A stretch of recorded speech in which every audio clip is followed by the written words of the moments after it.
Jesús no hablaba español, tampoco hablaba inglés ni ningún idioma moderno. Él hablaba arameo y ocasionalmente hebreo y griego. Y aquí está el problema. Cada vez que traduces un idioma a otro, pierdes matices, pierdes juegos de palabras, pierdes significados profundos que solo existen en el idioma original. Hay palabras que Jesús usó que tienen capas de significado que ninguna traducción puede capturar completamente. Y cuando lees la Biblia en español, estás leyendo una versión que, aunque es fiel en lo esencial, perdió riquezas que cambian radicalmente cómo entiendes ciertas enseñanzas. Hoy vas a descubrir algunas de esas enseñanzas perdidas. Y cuando las entiendas en su significado original, pasajes que leíste 100 veces cobrarán vida de maneras que nunca imaginaste. Para que entiendas la magnitud de lo que se pierde en traducción, déjame darte un ejemplo simple. En español tenemos una palabra para amor. En griego, el idioma en que se escribió el Nuevo Testamento, hay al menos 4 palabras diferentes para amor. Eros, que es amor romántico y pasional. Estorge, que es amor familiar natural. Fileo, que es amor de amistad profunda. Y agape, que es amor sacrificial, incondicional, divino. Cuando la Biblia dice Dios es amor, en 1 de Juan capítulo 4, versículo 8, está usando la palabra agape. No cualquier tipo de amor. Amor que da sin esperar nada a cambio. Amor que se sacrifica. Amor que trasciende sentimientos. Pero en español, todas esas palabras se traducen simplemente como amor. Y perdemos la especificidad. Perdemos la profundidad. Perdemos el contraste entre los diferentes tipos de amor que la Biblia distingue cuidadosamente. Y esto es solo un ejemplo de miles. Ahora imagina cuántas otras palabras, cuántas frases, cuántas enseñanzas de Jesús tienen. Múltiples capas de significado que se aplanaron en la traducción. Comencemos con una de las palabras más importantes que Jesús usó y que casi nadie entiende correctamente. La palabra que traducimos como arrepentimiento. En español, cuando escuchamos arrepentirse, pensamos en sentir remordimiento, sentir culpa por algo malo que hicimos. Pero la palabra griega que Jesús usó es metanoia, que literalmente significa cambio de mente o transformación del pensamiento. Viene de meta, que significa cambio o más allá, y nous, que significa mente o forma de pensar. Entonces, cuando Jesús comenzó su ministerio diciendo en Marcos capítulo 1, versículo 15, el tiempo se ha cumplido y el reino de Dios se ha acercado. Arrepentíos y creed en el Evangelio. No estaba diciendo, siéntanse mal por sus pecados. Estaba diciendo, cambien completamente su forma de pensar. Transformen su mentalidad. Vean el mundo de una manera radicalmente diferente porque el reino de Dios ha llegado. Es mucho más que sentir culpa. Es una revolución interna completa. Este cambio de significado es enorme. Porque si piensas que arrepentimiento es solo sentir remordimiento, puedes arrepentirte emocionalmente pero seguir pensando y actuando igual. Pero si entiendes que arrepentimiento es metanoia, transformación de mente, entonces sabes que Jesús está demandando un cambio radical en cómo procesas la realidad, en cómo tomas decisiones, en cómo vives. Romanos capítulo 12, versículo 2 confirma esto cuando dice: No os conforméis a este siglo, sino transformaos por medio de la renovación de vuestro entendimiento. Esa palabra transformaos viene de la misma raíz. Cambio profundo de mentalidad. Otra palabra crítica que se pierde en traducción es la que Jesús usó para reino. Cuando Jesús hablaba del reino de Dios o reino de los cielos, usaba la palabra griega basileia, que no significa solo un territorio geográfico con fronteras. Significa el reinado activo, la autoridad gobernante, el dominio dinámico de un rey. No es un lugar tanto como es una realidad donde la voluntad de Dios es suprema. Por eso Jesús dijo en Lucas capítulo 17, versículo 21, el reino de Dios está entre vosotros. No estaba señalando un mapa. Estaba diciendo, donde yo estoy, donde mi autoridad es reconocida, donde mi voluntad se cumple, ahí está el reino de Dios manifestándose. El reino no es solo algo futuro en el cielo. Es una realidad presente que invade este mundo cada vez que alguien se rinde al señorío de Cristo. Pero en español, cuando leemos reino, pensamos en castillos, coronas, territorios. Y perdemos el aspecto dinámico de lo que Jesús estaba anunciando. Un gobierno activo, una autoridad que transforma realidades, un poder que desplaza las tinieblas. Mateo capítulo 12, versículo 28. Tiene más sentido cuando entiendes esto. Pero si yo por el Espíritu de Dios echo fuera los demonios, ciertamente ha llegado a vosotros el reino de Dios. El reino no era futuro. Estaba invadiendo el presente cada vez que Jesús ejercía la autoridad del Padre. Ahora déjame mostrarte algo que te va a impactar profundamente. La palabra que Jesús usó para salvar o salvación es la palabra griega sozo, que significa mucho más que ir al cielo cuando mueras. Sozo significa salvar, sanar, liberar, hacer completo, restaurar. Es una palabra holística que abarca salvación espiritual, sanidad física, liberación emocional, restauración relacional. Todo junto. Entonces, cuando la mujer del flujo de sangre tocó el manto de Jesús en Marcos capítulo 5, versículo 34, y Jesús le dijo, «Hija, tu fe te ha salvado», la palabra que usó fue sozo. No solo le estaba diciendo que su enfermedad había sido sanada, le estaba diciendo que su fe la había hecho completamente entera, espiritualmente reconciliada con Dios, físicamente sanada de su enfermedad, socialmente restaurada porque su condición la había convertido en marginada, emocionalmente liberada del trauma de 12 años de sufrimiento. Todo eso está contenido en la palabra sozo. Pero en español simplemente dice salvado o sanado, y perdemos la plenitud de lo que Jesús estaba comunicando. Esto es crucial porque cambia radicalmente cómo entendemos lo que Jesús vino a hacer. Él no vino solo a salvarte del infierno. Vino a traer sozo, restauración completa de todo lo que el pecado rompió. Espíritu, alma y cuerpo. Pasado, presente y futuro. Relación con Dios, contigo mismo y con otros. Tercera de Juan versículo 2 capta esto cuando dice, «Amado, yo deseo que tú seas prosperado en todas las cosas y que tengas salud, así como prospera tu alma». Dios quiere sozo completo para ti. Ahora hablemos de una palabra que Jesús usó constantemente y que está completamente malentendida, la palabra paz. Cuando Jesús decía paz, usaba la palabra hebrea shalom, cuando hablaba en hebreo, o eirene en griego, pero ambas reflejan el concepto hebreo de shalom. Y shalom no significa solo ausencia de conflicto. Shalom significa plenitud, completitud, bienestar total, armonía restaurada, nada roto, nada faltante. Es el estado donde todo está como Dios lo diseñó. Entonces, cuando Jesús dijo en Juan capítulo 14, versículo 27, «La paz os dejo, mi paz os doy», no estaba ofreciendo solo tranquilidad emocional. Estaba ofreciendo shalom, restauración completa de tu relación con Dios, sanidad de tu mente y emociones, armonía en tus relaciones, propósito claro en tu vida, provisión para tus necesidades, todo junto. Por eso añadió, no como el mundo la da, yo os la doy. El mundo ofrece paz superficial, ausencia temporal de problemas. Jesús ofrece shalom profundo que permanece incluso en medio de tormentas. Y esto explica por qué Jesús podía dormir en una barca en medio de una tormenta en Marcos capítulo 4. No era que ignoraba el peligro, es que tenía shalom. Plenitud absoluta, confianza total en el Padre. Y cuando despertó y calmó la tormenta, les preguntó a los discípulos, ¿por qué estáis así amedrentados? ¿Cómo no tenéis fe? Les estaba enseñando que el shalom que Él ofrece trasciende las circunstancias externas. Otra palabra revolucionaria es vida. En español tenemos una sola palabra para vida, pero en griego hay dos palabras principales. Bios, que es vida biológica, existencia física, y zoe, que es vida en su más alta calidad, vida divina, vida abundante, vida eterna no solo en duración sino en calidad. Cuando Jesús dijo en Juan capítulo 10, versículo 10, «Yo he venido para que tengan vida y para que la tengan en abundancia», usó la palabra zoe. No estaba prometiendo solo que vivirías más años. Estaba prometiendo vida de la calidad de Dios, vida que trasciende la mera existencia, vida que tiene propósito, poder y plenitud divinos. Y cuando Jesús dijo en Juan capítulo 14, versículo 6, «Yo soy el camino, y la verdad y la vida», esa palabra vida es zoe. Él es la fuente de vida en su expresión más alta. No solo respirar y existir, sino vivir con la intensidad, el gozo, el propósito y el poder que Dios siempre quiso para la humanidad. Primera de Juan capítulo 5, versículo 12 lo confirma. «El que tiene al Hijo tiene la vida. El que no tiene al Hijo de Dios no tiene la vida».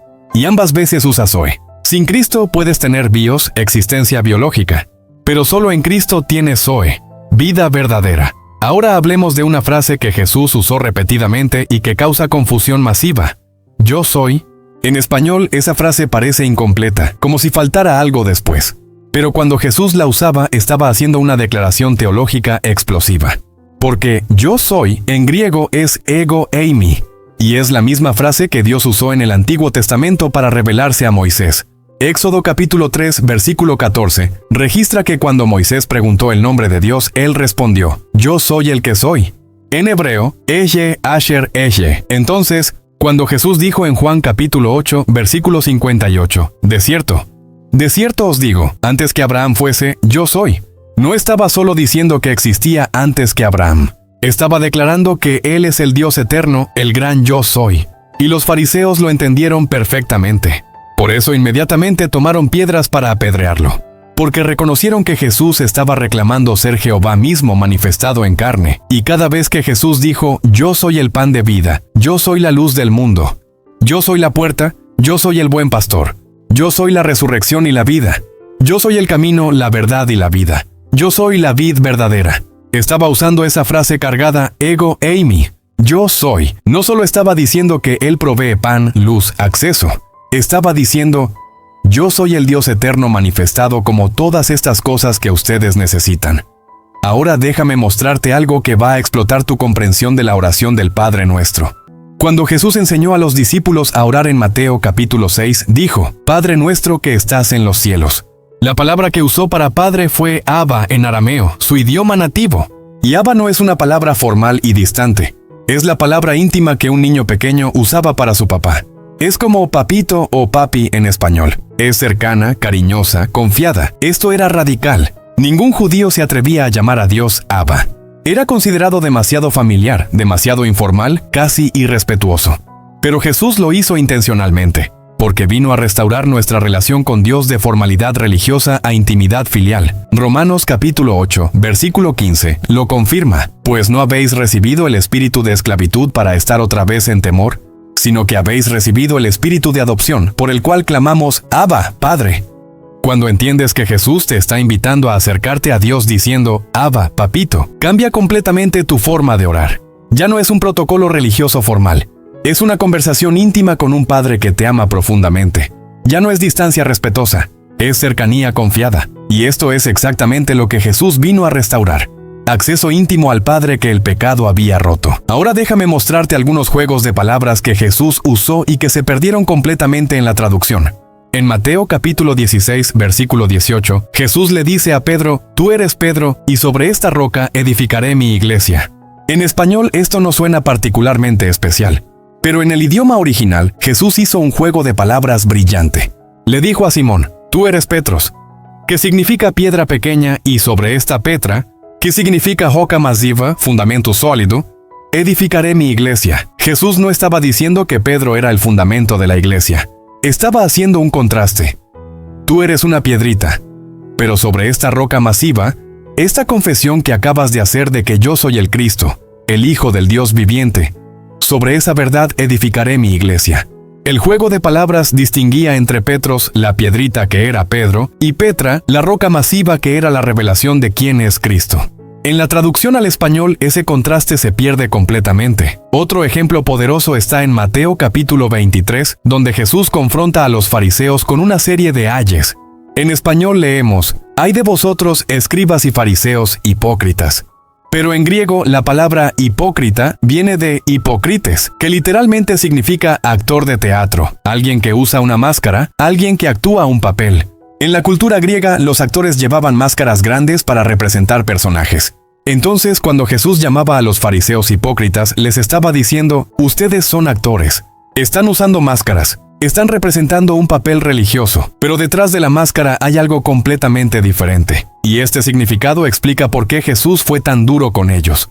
No era solo que cometían errores, es que vivían engañando, actuando santidad que no tenían, proyectando una imagen falsa mientras sus corazones estaban lejos de Dios.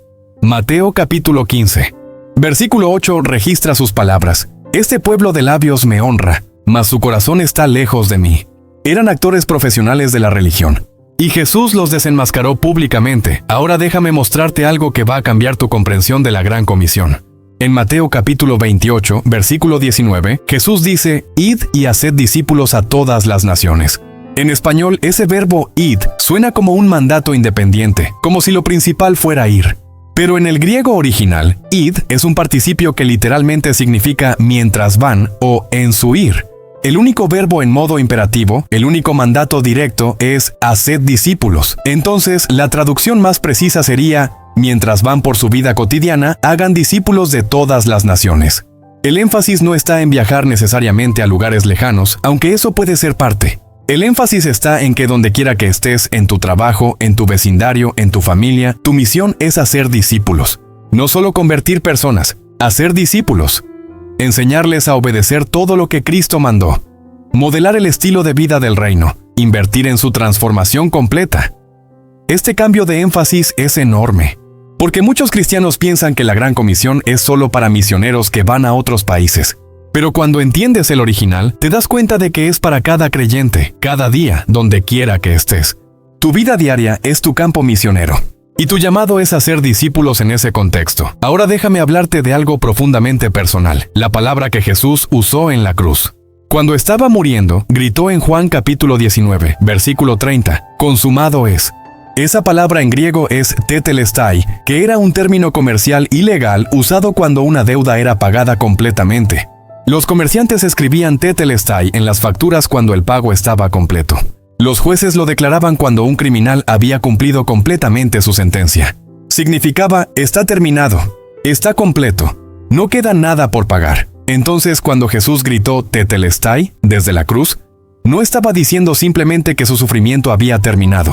Estaba declarando que tu deuda de pecado fue pagada completamente, que tu sentencia fue cumplida totalmente, que no queda absolutamente nada que debas hacer para ganar tu salvación porque Él lo completó todo.